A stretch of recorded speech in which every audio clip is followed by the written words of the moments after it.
টুনটুনি আর রাজার কথা। উপেন্দ্র কিশোর রায়চৌধুরী। রাজার বাগানের কোণে টুনটুনি বাসা ছিল। রাজার টাকা রোদে শুকোতে দিয়েছিল।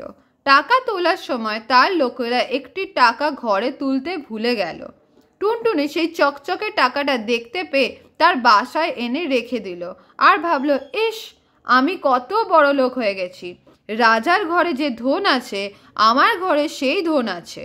তারপর থেকে খালি একটাই কথা ভাবে আর বলে, রাজার ঘরে যে ধন আছে, টুনটুনির ঘরেও সেই ধন আছে। রাজা তার সভায় বসে সে কথা শুনতে পেয়ে জিজ্ঞাসা করল, হ্যাঁ রে, পাখিরা বলছে কি রে? সকলে হাত জোর করে বললে, মহারাজ, পাখি বলছে আপনার ঘরে যে ধন আছে, ওর ঘরেও নাকি সেই ধন আছে। শুনে রাজা খিলখিল করে হেসে বলল, দেখ তো ওর বাসায় কি আছে।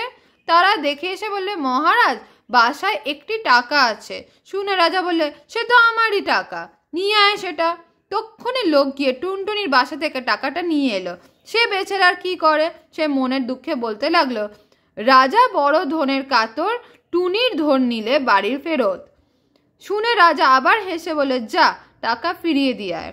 টাকা ফিরে পেয়ে টুনি খুব খুশি। তখন বলে, রাজা ভারী ভয় পেল, টুনির টাকা ফিরিয়ে দিল।